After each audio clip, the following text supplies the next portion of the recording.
Olá pessoal, tudo bem? Seja muito bem-vindo para mais um simulado aqui do nosso Chave do Enem. Esse é o simulado de número 4 e você está muito bem-vindo, seja muito bem-vindo mesmo. Fica à vontade, pega a tua pipoca, pega o teu simulado, pega teu caderno, coloca tudo aqui na mesa ou no quarto, onde você estiver. Coloca tudo aí bem próximo, se prepara porque hoje tá demais, hein? Tá muito legal. Esse é o nosso simulado de número 4, Chave do Enem, de matemática. Seja muito, mas muito bem-vindo para a nossa aula agora de resolução, tá? Beleza, gente? É o seguinte, antes de começarmos a nossa aula, nós temos alguns spoilers muito importantes, mas antes até mesmo dos spoilers, eu quero te dar um recado muito especial. Coloca no chat duas coisas. A primeira, de onde você está falando, de onde você vem, e a segunda, o que você achou do simulado. Se você achou fácil, médio ou difícil. Diz para nós que teu feedback é extremamente importante para a gente, tá? Vamos lá para os spoilers. Spoilers do dia. Spoilers do dia. Ok. Vamos lá. Beleza, já retornamos. Estamos aqui prontos para o spoiler do dia, da noite, né? Da nossa noite. O que é que a gente tem para hoje, professor? Nós temos hoje geometria de posição, que é um conteúdo que cai bastante no Enem. Vira e mexe, tem 2, 3 questões, porém tem todo ano, tá? Então verifica que é um conteúdo com bastante relevância, bastante frequência. Também teremos poliedros. A gente vai trabalhar um pouquinho ali com as figuras tridimensionais, tá? Beleza? Preparado? Você já digitou pra gente o que você achou do nosso simulado? Beleza? Prontos? Vamos para a primeira pergunta e antes mesmo de a gente resolver a nossa primeira pergunta, eu quero que você digite pra gente aí o que é que você achou dessa nossa pergunta. Você achou fácil, achou difícil? Além de colocar o que você achou, você vai colocar qual alternativa você marcou. Questão bem tranquila, né, gente? Vamos ler? Enem. Os alunos de uma escola utilizaram cadeiras iguais às da figura para uma aula ao ar livre, ok? A professora, ao final da aula, solicitou que os alunos fechassem as cadeiras para guardá-las. Depois de guardadas, os alunos fizeram um esboço da vista lateral da cadeira fechada, tá? Então você tem a cadeira aqui aberta, toda ela aberta, e a professora pediu para fechar a cadeira. Qual é o esboço obtido pelos alunos? Vamos pensar aqui comigo, gente. Ó, você tem uma cadeira toda aberta e ele quer que você feche e observe ela, mas tem uma coisa muito importante. Ele quer a vista lateral da cadeira fechada. Então, o primeiro passo é a gente enxergar a cadeira fechada de frente. Depois a gente enxerga ela de lado, tá? De frente, vamos observar que a gente tem um X entre a cadeira, tá legal? De frente.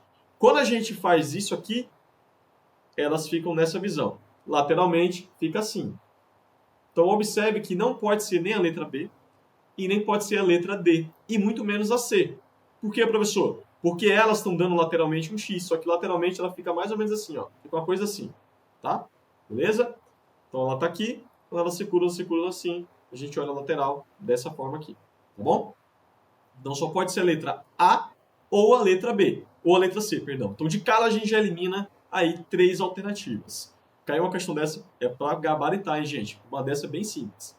Então de cara é A ou é a C. Muito bem. A parte preta ali, gente, quando a gente fecha a parte superior escura ali, quando a gente fecha ela forma um retângulo. Tem nas duas, ok. A parte do assento, que também é escura, quando a gente fecha, também forma um retângulo. Tem nas duas alternativas. Quando a gente fecha a cadeira que está em X, fica reto, tem nas duas. E aí que mora o diferencial. Se você prestar atenção lá na cadeira, na parte de baixo, tem um suporte, uma haste reta. Que quando a gente fecha ela, e ela fica assim lateralmente, essa haste fica também embaixo. Então, seguindo essa mesma lógica, só pode ser, obviamente, a letra C. C de casa, ok? Tranquilo, gente. Bem fácil essa questão. Uma questão puramente interpretativa. Só analisar a pergunta e verificar. Diz para nós aí o que você achou dessa questão. Muito fácil? Se cair uma dessa é 1000 no Enem? Tenho certeza que você vai detonar se cair uma dessa. Vamos lá para a próxima? Perfeito, voltamos aqui agora rapidinho. Deu uma pequena pausa aqui, mas já conseguimos, tá? Vamos lá para a nossa próxima pergunta. Questão de número 2. Já diz pra gente, chat, o que você está achando do nosso simulado, o que você achou da primeira pergunta. E diz para nós aqui qual foi a alternativa que você marcou nessa questão de número 2. Tá legal? Vamos lá.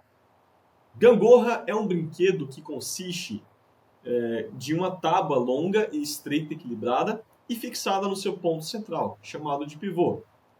Nesse brinquedo, duas pessoas sentam-se nas extremidades e alternadamente impulsiona-se para cima e para baixo, fazendo assim descer a extremidade oposta, realizando assim o movimento da gangorra. Considerando a gangorra representada na figura em que os pontos A e B são equidistantes do pivô, então a gente tem aqui o ponto A e o ponto B, um distante do outro, a projeção ortogonal da trajetória dos pontos A e B sobre o plano do chão da gangorra, quando esta se encontra em movimento, é de quanto, professor? Vamos lá. Gente, nada mais do que ele quer saber é o seguinte: qual é a sombra das extremidades dessa gangorra? Por exemplo, eu tenho o ponto A e o ponto B, tá? Aqui, ponto A e ponto B. Qual é a sombra que ela faz no chão? Por isso que o nome é projeção ortogonal. Questões do tipo de projeção, elas costumam cair com incidência grande no Enem, tá? Então, presta atenção nessas questões de projeção, principalmente nessa aqui que é ortogonal, para a gente poder ver qual vai ser a figura representada. Quando ele fala projeção ortogonal, ele fala na projeção que forma um ângulo de 90 graus, um ângulo reto, rente com a sua figura, tá legal? Então vamos lá, projeção ortogonal, sombra, ali ficou sombra, mas é sombra, tá gente? Sombra de qualquer objeto que forma um ângulo de 90 graus, ou seja, em relação ao chão. Eu trouxe pra gente aqui uma figura, e essa figura vai nos ajudar a compreender melhor a resolução dessa questão. Olha, quando o A sobe, observa que a gente tem o B descendo. E perceba comigo que esse movimento da gangorra, de vai e volta, gera um arco de circunferência, tá? Ele pega essa parte assim, ó. Professor, então é a letra C de casa, que tem dois arcos? Não, presta atenção. A pergunta aqui é a projeção ortogonal. Projeção ortogonal nada mais é do que o 90 graus, o chão. Então, se a gente traça duas linhas nessa nossa arco de circunferência, a gente percebe que forma exatamente um segmento de reta no chão. Consegue perceber? Olha só, se eu traço a linha da ponta do A até a ponta Bzinha, B'linha, que a gente chama, que é quando o B sobe lá em cima, a gente tem esse segmento de reta como projeção. De igual modo, a gente tem quando a gente faz do outro lado. Se a gente pega esse A', que é quando sobe, e o B, que é quando desce, faz duas linhas, traça duas linhas nessa projeção do movimento da gangorra, a gente gera um segmento no chão, um segmento de reta. Tá legal? Então, obviamente, a gente não pode ser letra A, não é a sombra do ponto, porque não são dois pontos, tá? A trajetória que a gangorra faz não é reta, ela não faz assim, não é dois pontos. Não pode ser letra C, porque a gente não está vendo a trajetória lateral, a gente está vendo a projeção ortogonal do chão formando 90 graus. Não pode ser duas retas, porque também a gangorra não sobe e desce. E muito menos a letra E, ela não faz um V, nem para cima nem para baixo, tá? Então, logicamente, você vai lá e marca a letra de novo. Letra B de bola. Fechou, gente? Questão bem legal.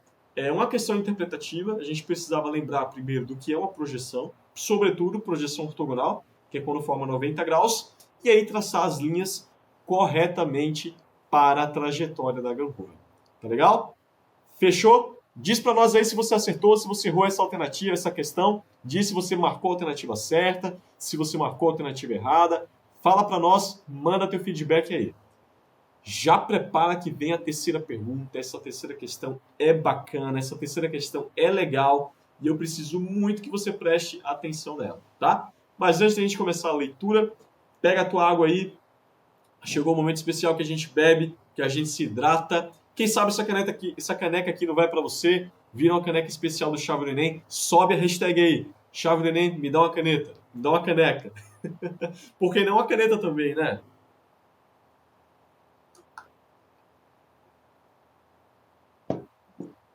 Muito bem. Hidratados? Prontos para a terceira pergunta? Vamos lá. Terceira questão, questão do Enem, e ele diz assim para nós. João propôs um desafio a Bruno. Olha só o desafio do Bruno, que é seu colega de classe. Ele irá descrever um deslocamento pela pirâmide.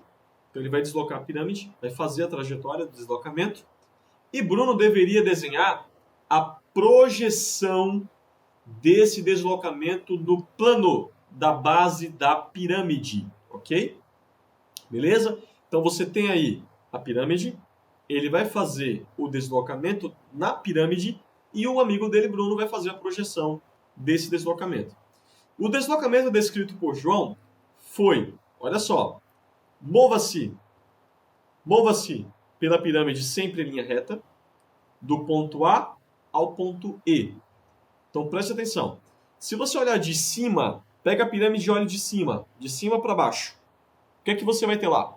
Você vai ter justamente um quadrado, tá? Nesse caso aqui a gente fez um quadrado. Onde a gente vai ter o ponto aqui de cima, a base dela da pirâmide, a projeção dela é justamente o ponto central desse nosso quadrado. E dos lados você vai ter os vértices respectivos, como tem lá. Sendo que o ponto M está entre B e C, ok? Não está marcado ali na projeção, mas ele existe. Ele está entre B e C conforme a pirâmide. Então ele falou que o primeiro deslocamento é mova-se pela pirâmide sempre em linha reta, do ponto A até o ponto E. Então ele está saindo de A e E. Na projeção ficaria você traçar uma linha reta de A a E na sua trajetória, ok? Vamos continuar. Do ponto a seguir do ponto E até o ponto M. Então ele vai subir e descer na nossa pirâmide. O que vai acontecer então na projeção? Ele vai fazer uma linha diagonalizada e vai fazer agora uma linha reta, ok? Já que o ponto M está entre B e C. Então vai ter esse caminho aí. E a seguir depois de M a C. De M a C é traçar uma linha reta nas duas, tanto na projeção como na figura. Então observe que a gente vai ficar com a figura exatamente dessa forma. Qual a alternativa? Só pode ser ela que eu estou na frente. Deixa eu trazer para cá. Opa, aqui, letra E. É o caminho que a gente quer, já que nenhuma das outras fazem o caminho que a gente precisa. Observe que a letra A não pode ser. A letra D, jamais. A letra C, também não. E a letra D, muito menos. Uma alternativa que alguém possa ter marcado é a letra B. Mas não esqueça que primeiro ele passa no meio, antes de passar no ponto M. Tá legal? Então, cuidado para não cair na pegadinha do malandro. Você vai lá e marca a letra D, letra E de excelente. Essa eu acertei. Fechou? Maravilha, gente. Como é que tá gostando? Como é que vocês estão indo aí no nosso simulado? Tá indo bem? Estão gostando dele? Tá indo mal? Digita para nós. Fala pra gente aí como é que tem sido a sua resolução, tá? Beleza? Vamos para a quarta questão. Pausa aí para uma hidratação legal, hidratação bacana.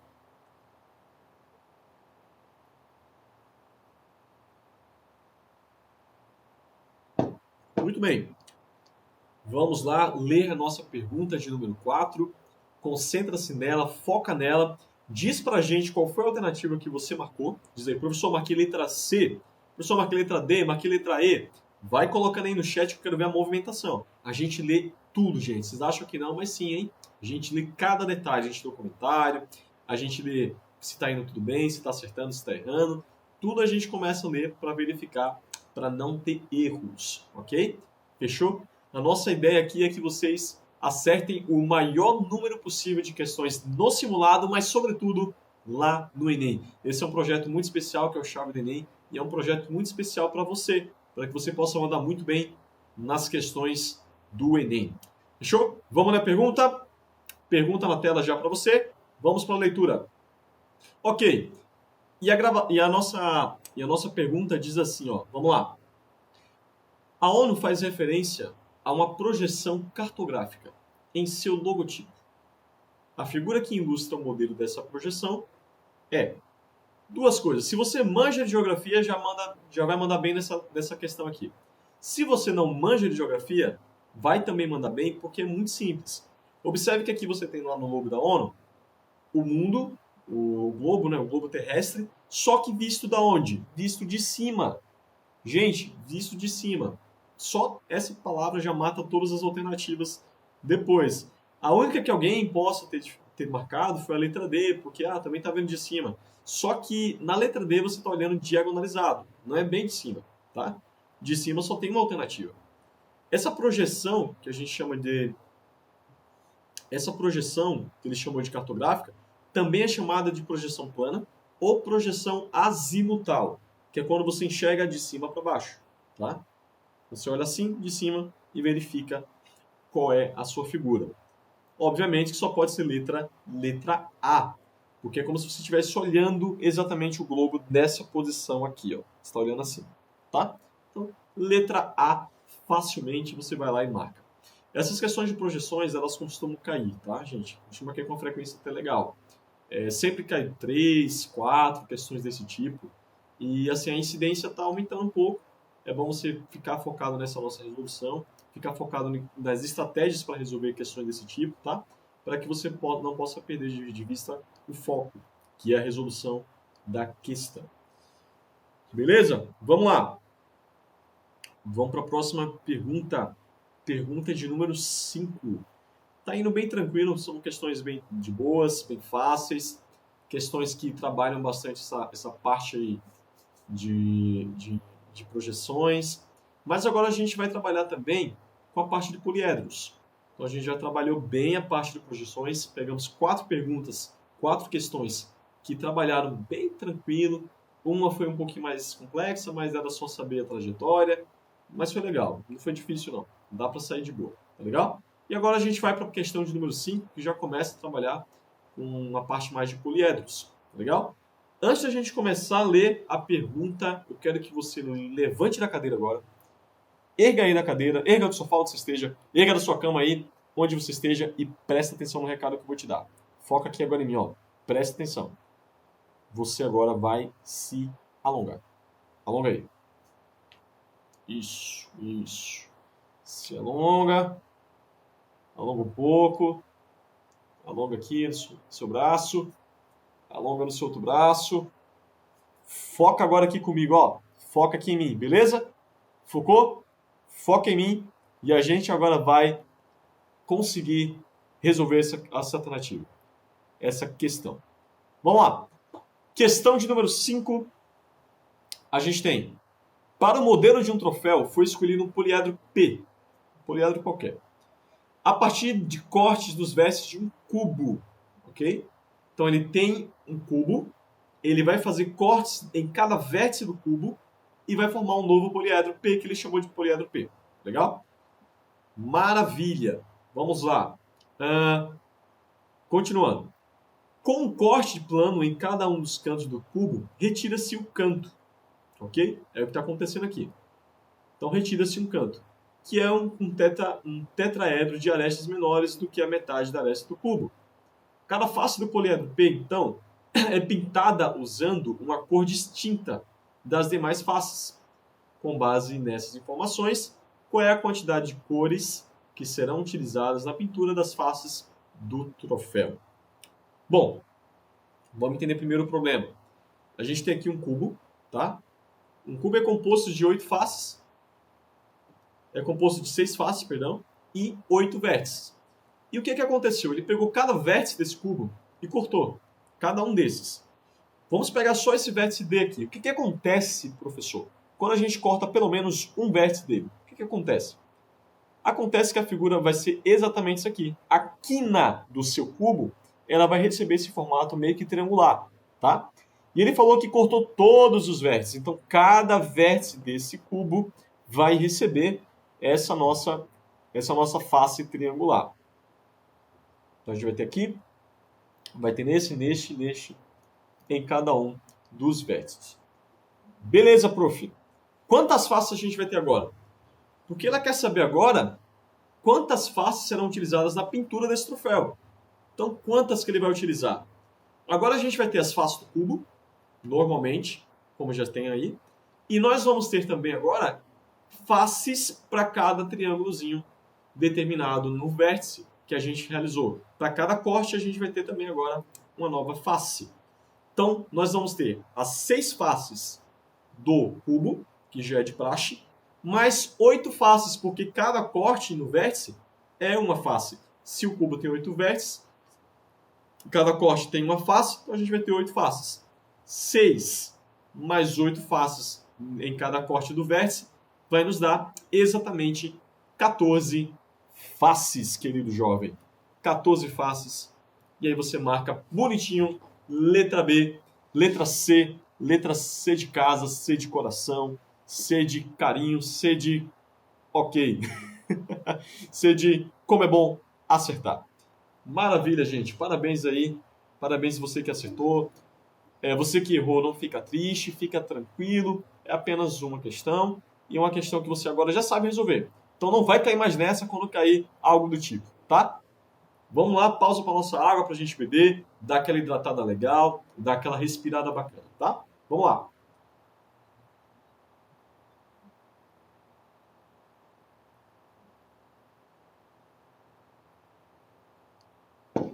Beleza.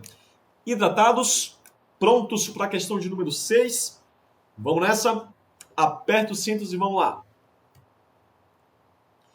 Questão de número 6. A gente já tem... Vamos agora para 60% do nosso simulado. 60% do nosso simulado. Eu quero que você me diga agora, quanto você acertou até agora. Diz aí para mim. Você acertou mais de 30%? Acertou 40%? Acertou 55%? Ou acertou até agora 100%? Diz aí pra gente. Até agora tá indo bem? Fala pra nós aí. Comenta pra gente aí e a gente vai começar a ler a nossa 6ª pergunta.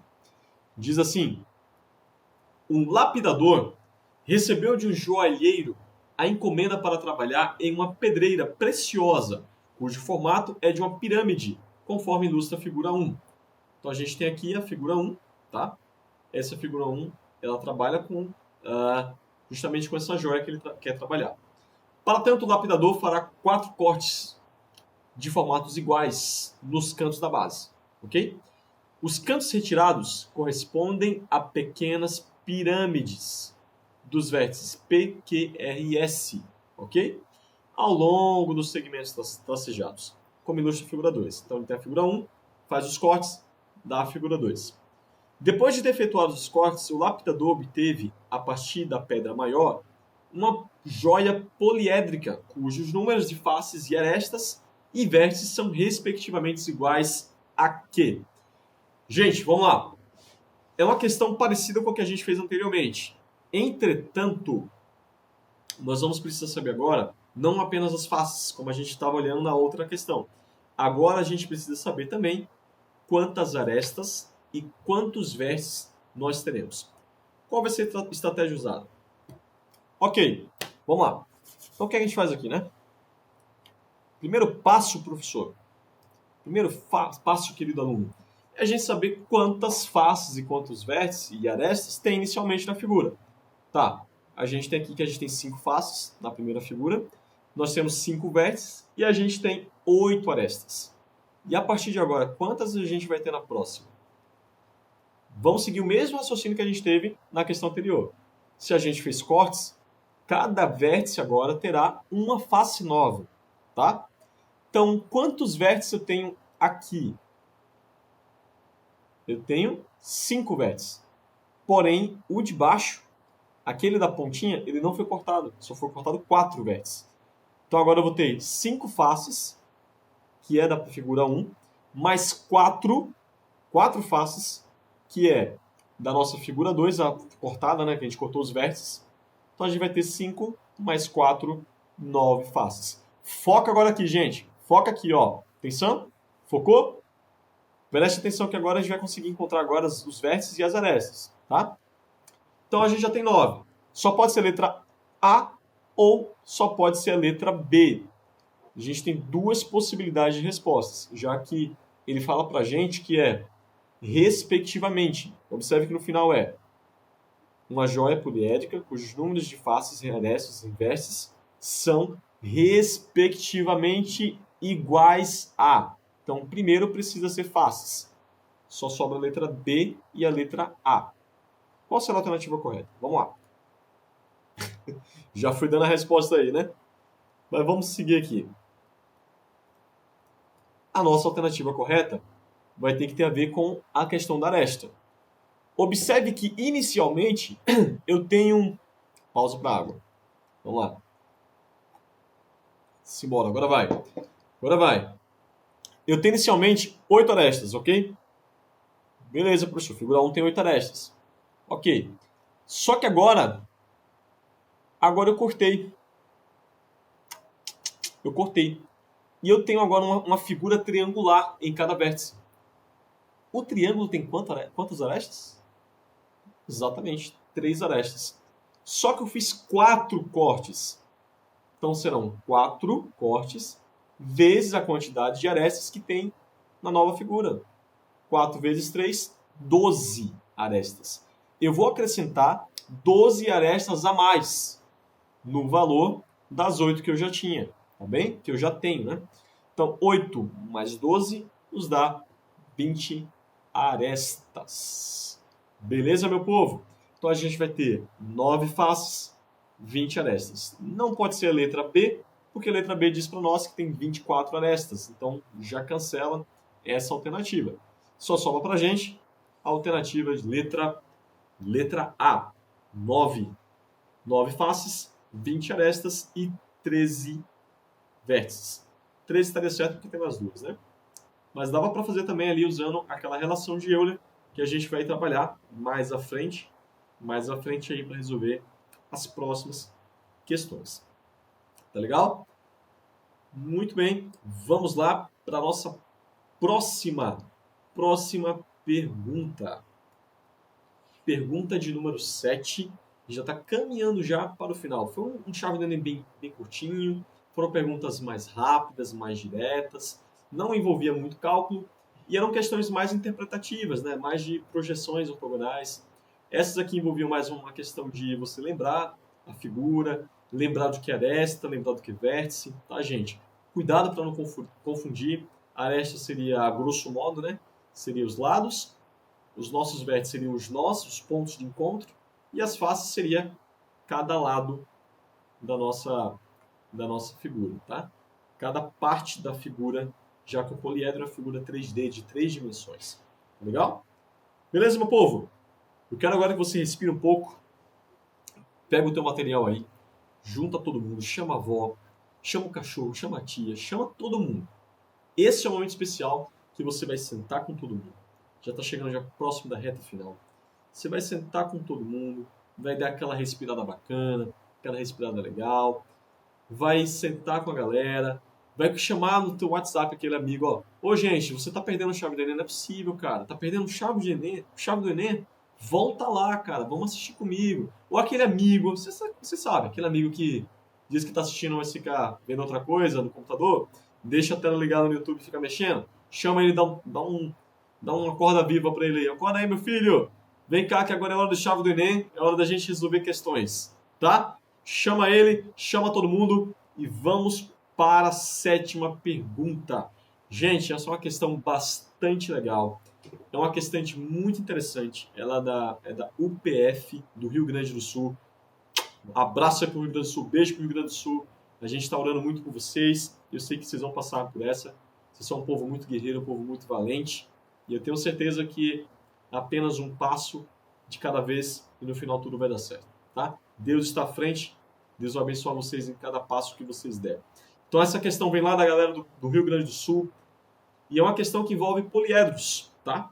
Ele envolve soma de ângulos e a gente precisa lembrar de algumas somas importantes. Por exemplo, qual é a soma de um quadrado, por exemplo? Os ângulos internos de um quadrado, os ângulos internos de um retângulo.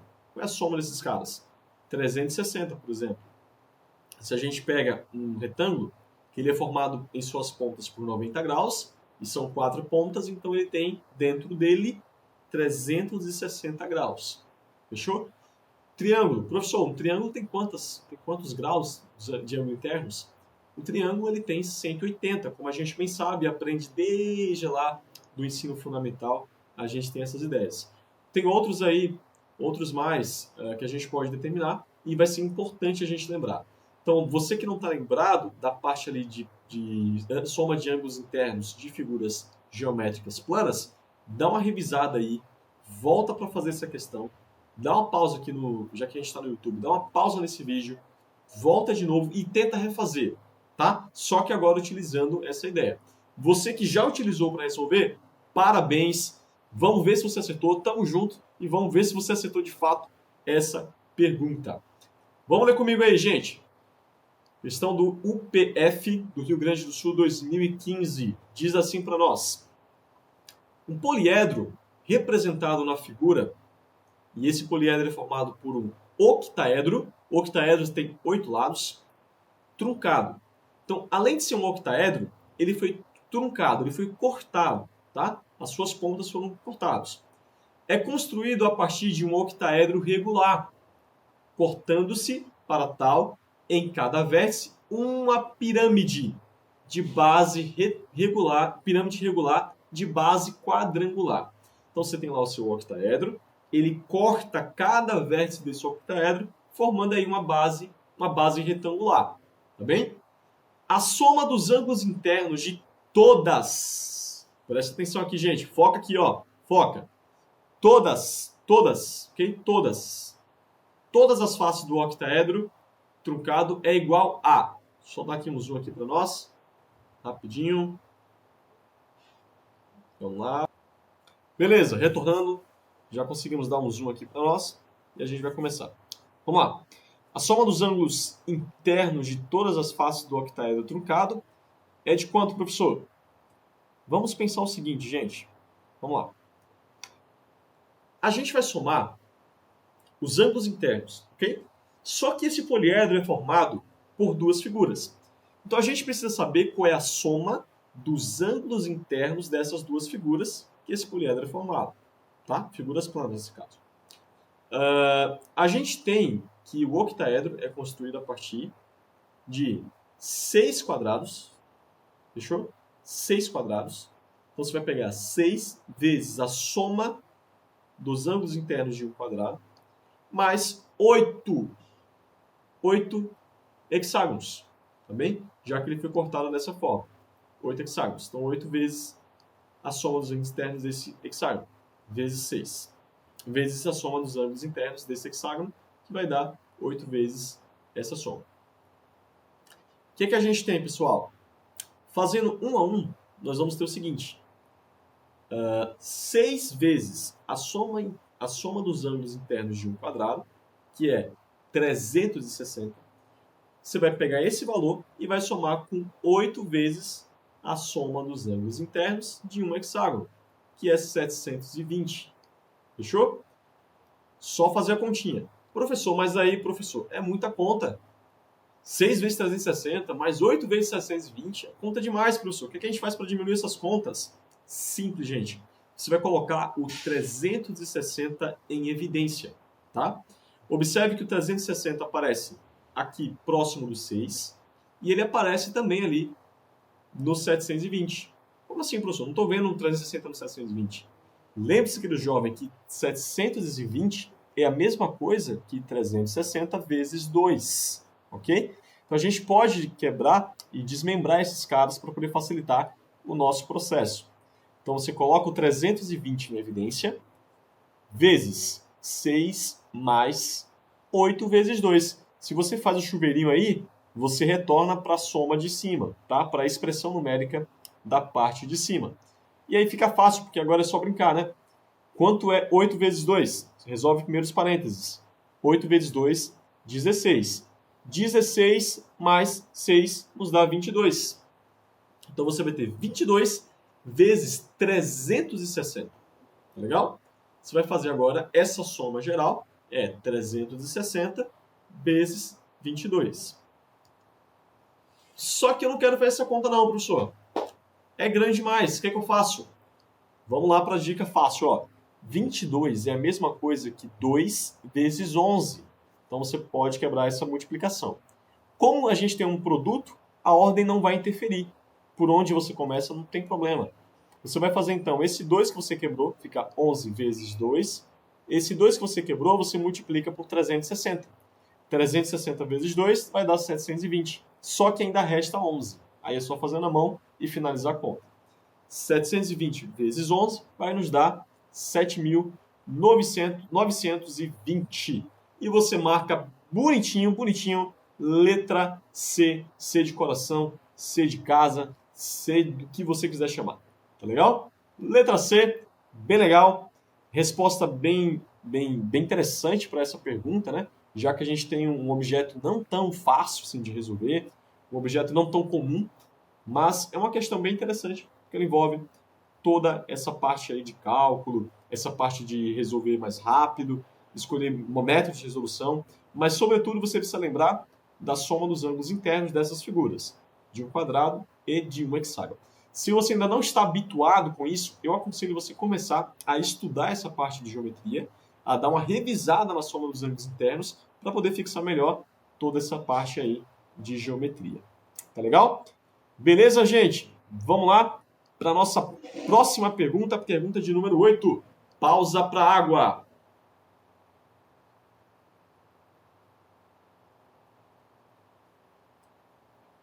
Muito bem. Pausa dada, água bebida. Vamos para a nossa antepenúltima pergunta. Esse chave do Enem foi bem rápido, né, gente? Deu para passar que a gente nem sentiu. Velocidade da luz. Já passou. Mas a gente vai agora para a nossa penúltima pergunta, antepenúltima pergunta, pergunta de número 8. E eu quero que vocês comentem aí no chat para mim qual é a alternativa que você marcou. Diz para nós aí qual foi a alternativa que você marcou aí. Quero ver quem está acertando e quem está errando. Legal? Beleza? Vou contar até 4. No 4 vai chover comentários aqui de alternativa. Beleza? Vamos comigo. 1, 2, 3, 4. Chuva de comentários. Vamos ver. Ok. Colocou? Beleza, vamos ver se você acertou ou não. Vamos ler. Diz assim a pergunta, gente. Um poliedro convexo possui 8 faces. Grifa com a caneta aí. 8. Pega do simulado, grifa com a caneta. 8 faces. Todas elas triangulares. É outra coisa importante, tá? Nessas condições, assumindo que tal poliedro exista, o número esperado de vértices para esse cara será de quanto, professor? Essa é uma questão que vem lá do Pernambuco e é uma pergunta bastante interessante porque ela te dá o número de faces, te dá as faces que ela fica, que é a figura que ela fica, né, na face, são triângulos, e ela pede agora o número de vértices. É uma questão clássica que a gente vai utilizar a nossa relação de Euler, tá legal? Ó, se o poliedro possui 8 faces, com 3 arestas cada, contando o total de arestas, contaremos o dobro, em dobro, já que as faces fazem divisa uma com as outras, tá? Então, observe que a gente sempre vai pegar o dobro, já que uma está colada com a outra. Fechou? Então, a gente vai querer saber 2 vezes A, que é a quantidade de arestas. O total de arestas contaremos em dobro, já que as faces elas fazem divisas umas com as outras. Tá legal? Então, a gente vai pegar que 2 vezes a aresta é igual a 8 vezes 3. Por que 8, professor? É o número de faces. Por que 3? É o número de arestas que contém cada face. 8 vezes 3, 24. Mas eu não quero 2 vezes A. Eu quero só o número de arestas. Então, esse 2 eu vou passar ele dividindo. Nós vamos ficar com 12. Ok? 12 arestas. Mas a pergunta é aresta? Not. A pergunta é vértice. Então, vamos lá brincar com o nosso vértice. A gente já tem aresta. Já sabemos quantas faces tem. Para saber o vértice, é mamão com açúcar. É só partir da fórmula de Euler. O que é que diz a fórmula de Euler? A relação de Euler. Ela diz que o número de vértice mais o número de faces é igual ao número de arestas mais 2. Já sabendo esses valores, agora é só aplicar e ser feliz da vida, tá? Aplicando, a gente tem o seguinte. No lugar de F, que são as faces, a gente vai colocar 8. No lugar das arestas, a gente vai colocar 12 mais 2 dá 14. E vértice a gente vai querer determinar. Vamos fazer a nossa função ali, nossa equação do primeiro grau. Legal? Aquele 8 que está somando, ele vai passar subtraindo. Então nós vamos ficar com o seguinte cara. V, vértice vai ser igual a 14 menos 8. Legal? 14 menos 8, 6. E aí você marca bonitinho, letra E de excelente, professor. Acertei, marquei a letra E. Fechou, gente? Pergunta interessante. Uma pergunta que primeiro a gente precisava encontrar as arestas para depois encontrar as faces utilizando a relação de Euler. E essa relação você não pode esquecer dela, tá, gente? Resolve muitas questões envolvendo aí a parte de poliedros, arestas, envolvendo se ele é a face de vértices, arestas e faces. Então, conhecer essa fórmula é de suma importância. Se você não tem familiaridade com ela, é o momento de você passar a ter, que vai te quebrar um galho danado. Preparados para a nossa penúltima pergunta da noite?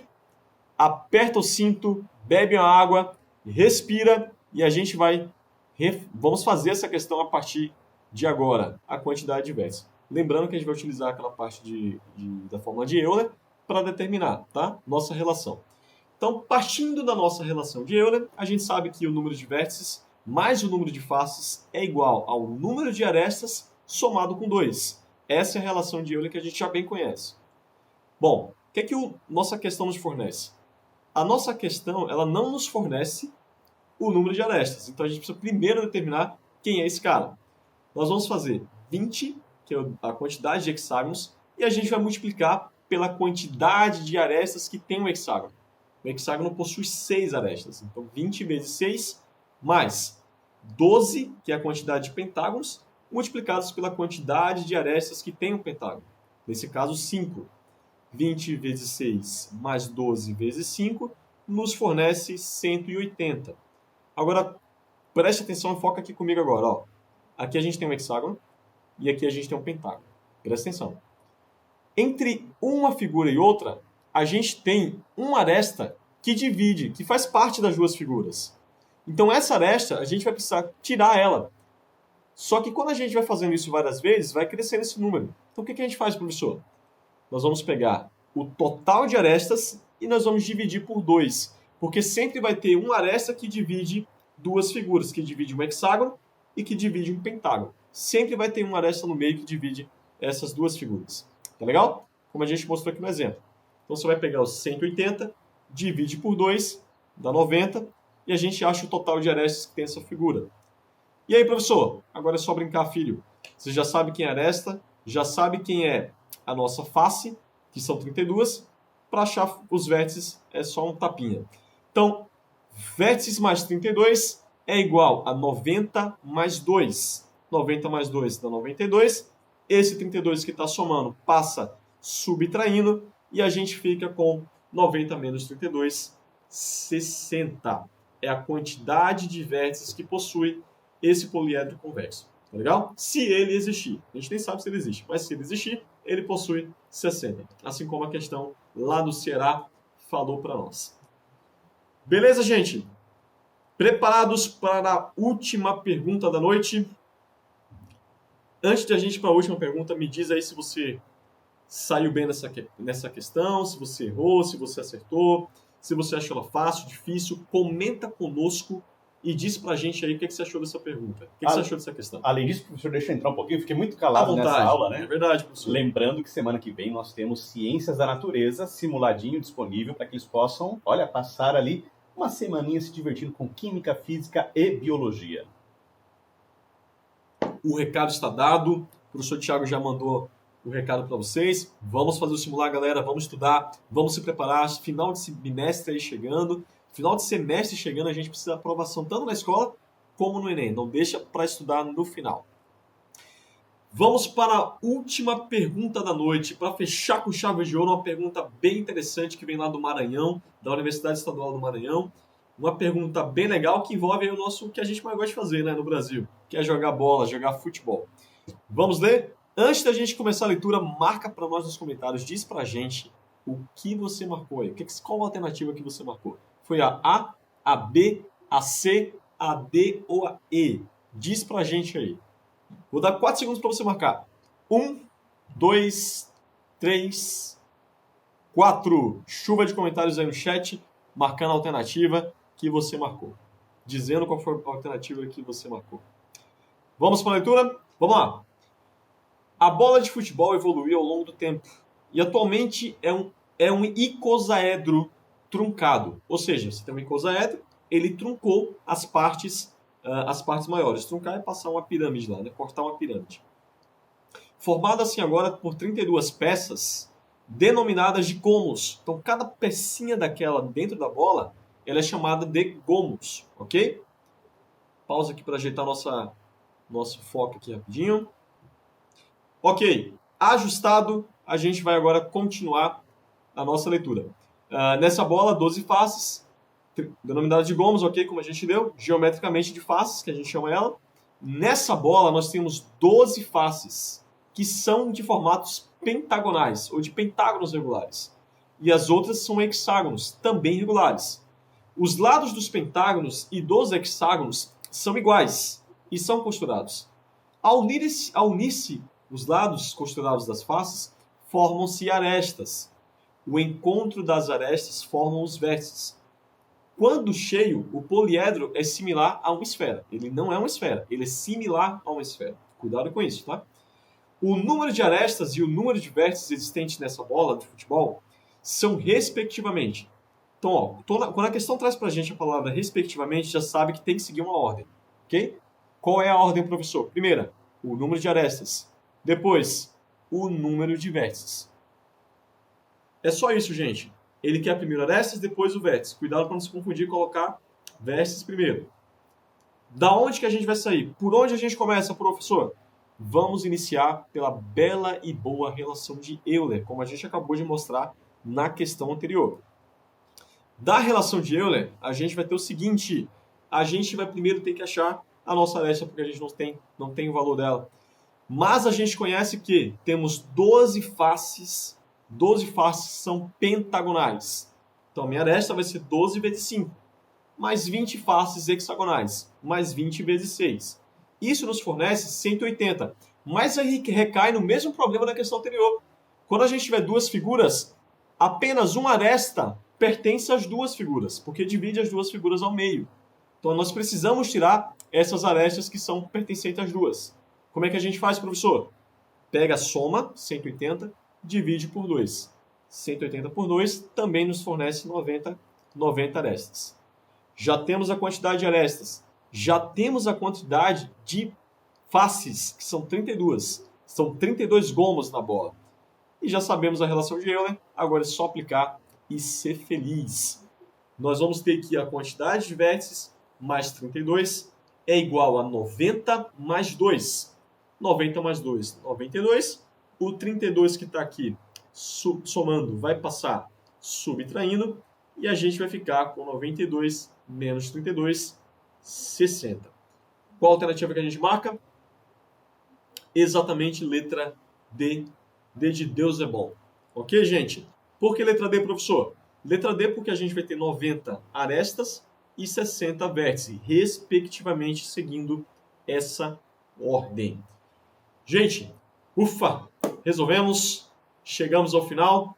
Espero realmente que você tenha acertado mais de 90% da sua prova. Se você não acertou 90% simulado, não se preocupe. Esse é apenas o nosso quarto simulado de matemática. Nós teremos mais ainda. Mas é um indicativo para você estudar um pouquinho mais, se esforçar um pouquinho mais, não deixar para a última hora, fazer com calma. Aproveita que vem simulado agora de ciência da natureza, faz com calma, faz relaxados, faz com toda a experiência, todo o seu estudo que você está fazendo, tá? Gente, obrigado pela atenção, que Deus abençoe muito vocês. Espero que vocês tenham realmente gostado desse simulado. Semana que vem já tem outro simulado, né, professor Thiago? Algum recadinho especial para eles? Claro, aquele recadinho do coração, né? Estamos quase fechando mais um semestre. Passou rápido, né, professor? Passou rápido voando no demais. tempo. Semana que vem, então, Ciências da Natureza. E para fechar, daqui 2 semanas, nós temos Ciências Humanas, Fiquem com Deus e até a próxima. É isso aí, pessoal. Que Deus abençoe. Tamo junto. Até mais.